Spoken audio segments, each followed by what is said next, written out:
This chapter just blew my mind. The Sanji moment. Sanji going from one moment to just trying to figure out what's going on with Pudding to the next where he instantly dodges Dogtooth. He dodges Katakuri's bullet.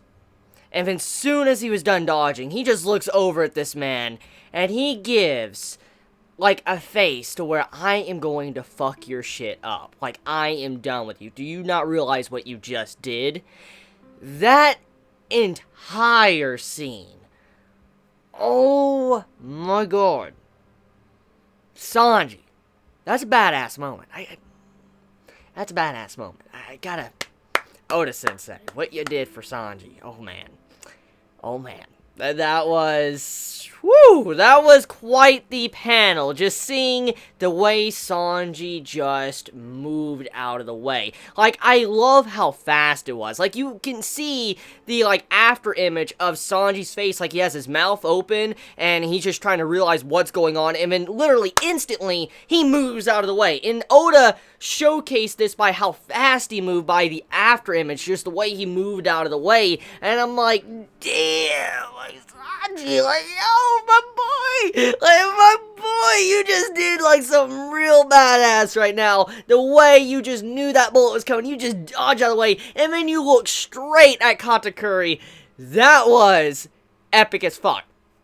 So, with that being said, okay, there is a lot of revelations with this chapter, a lot of shit goes down in this chapter, but there is one thing I want to talk about before I get into any of that, and that is the cover page. The cover page of this chapter, I feel like, is not going to be noticed. It's going to kind of be overlooked, and not many are going to really realize what was going on in that cover page. Now, I don't know if this was, you know, revealed or not in the past, because maybe it was revealed in the previous cover, but if you look very closely in the cover page, you see a crocodile. A crocodile playing cards with Buggy and Shanks in them, and I'm like, what the hell? Like, you see, you know, Roger in the back, he's just, you know, sipping and all that, drinking a little bit, and then you have the little crocodile playing with some cards, and I'm like, what?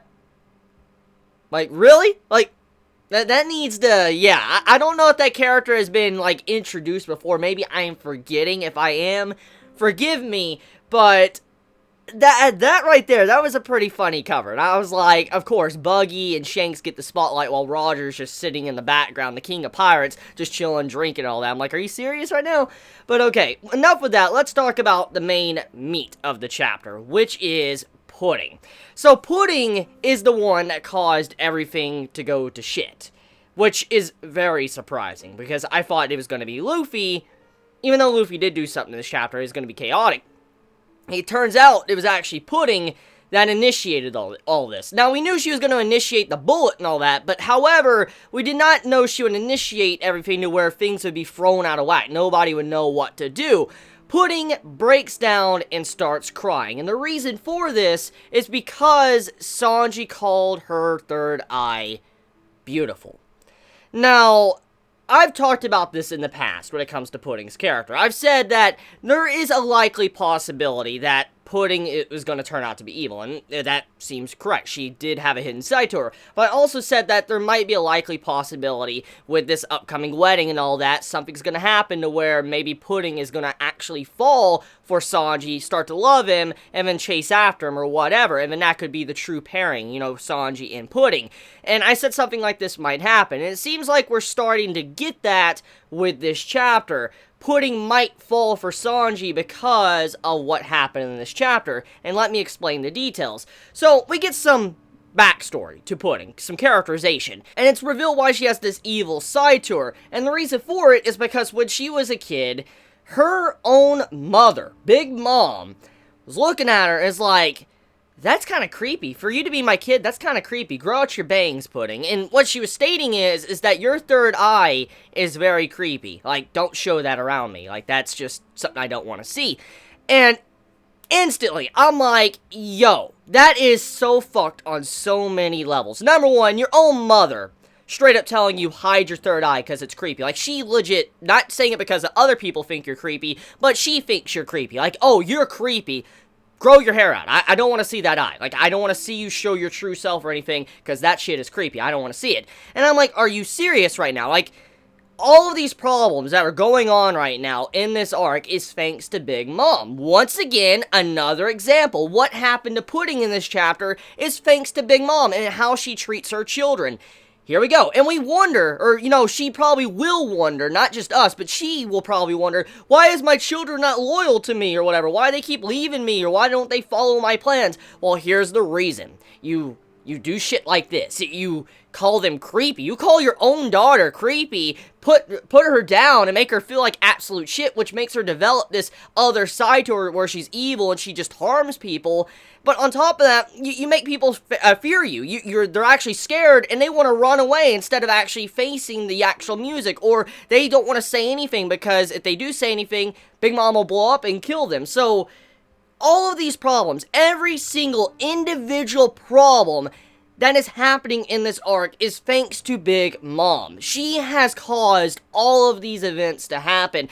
All of the reason why this wedding is even able to happen in the first place is because of Big Mom's actions and how she treats everyone around her. Not just her enemies, but her own family and her own associates and everything, workers. The way she treats everybody, it's a beautiful and perfect example of why she is probably going to fall, or why she won't be as the same status as she once was once this arc is over, because of how all these problems are thanks to her actions. Like, let's think about all the others, like all the sons, commanders, and all that daughters that, you know about the Straw Hats, how they escaped or whatever. Like Smoothie, they didn't say anything because they knew what would happen. All these problems keep just building up and building up against Big Mom because of her actions. And Pudding breaking down like this in the middle of the wedding is thanks to Big Mom's decision such a long time ago. As she would have treated Pudding with respect, Pudding probably wouldn't have had that breakdown. She probably would have been a decent person, and maybe she would have followed through with it. Who knows? Regardless, the point stands is what Pudding did in this chapter, her breaking down, was thanks to the result of Big Mom and how she did, Pudding's upbringing, why Pudding is like she is. So, diving into Pudding, besides just her own mother putting her down, calling her creepy, let's talk about, how hypocritical Big Mom is in that one panel. As a person, Big Mom has made this entire land for so many different races and species to come together and have fun. It's a land of paradise. It's like a wonderland. And the only thing that's really not a part of this land is the giants, because of what we found out in recent chapters, thanks to Lola. And because of this, we do know it's like a paradise.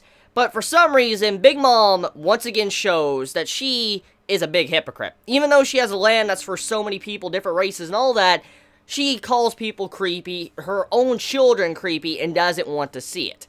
That right there, like, are you serious, Big Mom? Like, are you serious? Like, I really like how Oda-sensei is developing Big Mom and giving these character flaws, and it's making it realistic to when Big Mom probably does fall. Like, when she probably falls, like, she might not fall in this arc, but if she does, it would feel realistic because of all these problems that keep popping up. It's thanks to her. And I like how Oda's adding these obvious flaws to her character to where we can realize if she does fall as a Yonko in this arc, it's obvious why. Because of what she did. So, because of this, Big Mom's character, I have to say she's a little bit of a hypocrite, just because of what she said to her own daughter, and how she makes this land for all races and species and all that, but here we go, we get to see what she did in the flashback. Now, besides Big Mom, though, Pudding got bullied by everyone. She was put down, the locals, everyone bullied her, put her down, called her creepy, ugly, whatever, and eventually Pudding developed a evil side to where she would hurt people, she would stab them, whatever, to kind of just take out her anger and rage because she didn't know what to do. I mean, if you're constantly being bullied or picked on and nobody's willing to help you or whatever, sometimes you might have to lash out, or you will lash out against your will. And that's kind of what happened. Pudding, broke down, and then she started hurting people, which developed all of this we've seen from her character, this other side. So Sanji opening up, it's saying you're beautiful, and him being the first one ever, it just goes to show you how fucked up Pudding's life was, and why she would break down because of those lines. So, yeah, once again, emphasis on the reason why this is all going wrong and why Pudding did this was thanks to Big Mom. Now, with all that being cast aside, let's just talk about the scene with Sanji in his miraculous dodge. Like, the dodge he did Oh boy, that was very impressive. The focus, just how Sanji went from trying to comfort Pudding to automatically just backing up and turning his head looking at Katakuri just shows how angry he was. And the emotions going on in Sanji's mind right now, I don't even know what to think. I mean, Sanji, knowing him, what type of character he is, he might be thinking like, that bullet probably could have hit Pudding. He probably got very mad, or maybe he's very angry because the reason why Pudding is breaking down is because he realized he put two and two together because she was different and nobody accepted her in her family, which is very similar to Sanji now that I think about it, because Sanji, he was never really accepted in his family because he was the outcast, the black sheep, and that's kind of how I feel about, Pudding. Pudding's very similar now I think about it. That is really interesting. I wonder if Oda actually meant these two characters have kind of a similar upbringing of how they were outcast, they were bullied or whatever, and now they're, coming together. Maybe this will explain why there might be a possible pairing between these two characters. Now, with all that being said, though, the wedding cake. Okay, so the wedding cake design, oh my god, spot on. Like, that wedding cake looks absolutely amazing. Just design-wise, love that wedding cake, and I like how Sanji and Pudding were on top of it doing the wedding ceremony. That was some pretty cool stuff from Oda. I like the design of that and the way he used the cake as that type of, place for the wedding ceremony. Really cool. But I also have to admit that Luffy coming out of the wedding cake with a bunch of clones, with, Brulee's clones, that threw me off. We knew Luffy probably would come out of the wedding cake. I talked about this, something like that might happen. But just to see a bunch of clones popping out at once, I'm like, yo, are you serious right now? Like, Brulee, you are fucked. Like, okay, if Brulee somehow managed to get out of this, like, from the Straw Hat crew and, get back to Big Mom's gonna kill her. Because we know how Big Mom's personality is. Big Mom's gonna kill Brulee. Well, we know from personal experience that Brulee is not doing this. She's doing everything against her will. But Big Mom will still kill her. Because of what happened in this chapter. Oh my god, when you see all those Luffys just pop out and all that, and Big Mom's face is like, what? Like, she's so shocked. Like, she didn't know how to really react. I'm like, oh god. But to make matters even worse for Big Mom, Katakuri, the guy that is probably the most OP character in this arc, and probably one of the most OP characters of all time, this man that could see the future, he doesn't even know how to react.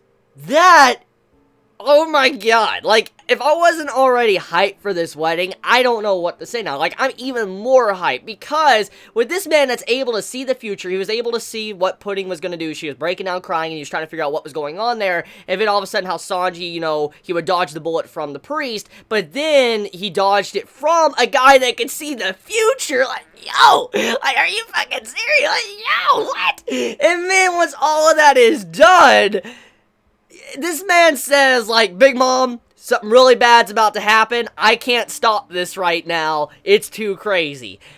When the man states that in the chapter, you're like, oh crap, a lot of shit's about to go down. Like, some unforeseen shit is about to just break loose, and we're gonna have a chaotic battle going on. Because Sanji didn't get shot, the Vinsmokes are kind of thinking, like, what's going on here, and then Big Mom and all that, everybody's just in confusion. It's not just Sanji's group, or Vinsmoke group, or whatever, even Big Mom's group is kind of confused as well, because they're like, what's going on? We're not following the plan. What are we supposed to do? And when you see all of this happening at once, nobody knows. Like, nobody knows how to react besides the Straw Hats right now, so well done, Oda, with some of those very good revelations in this chapter of One Piece.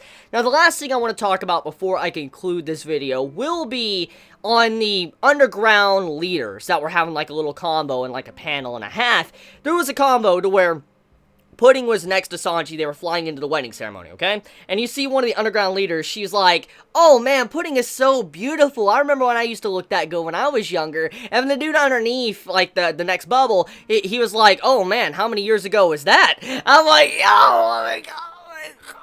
Yo, the man fucking burnt her, dude. Like, yo, like, that was so savage. Like, that man destroyed her. Like, he destroyed her so bad. Like, don't get me wrong, she looks beautiful. But when the man straight up says, like, how many years ago was that when you were last beautiful? Like, a man just destroyed her. Like, that was so savage. That one was, oh my god, just thank you, Oda, for that laugh. That was a very good laugh.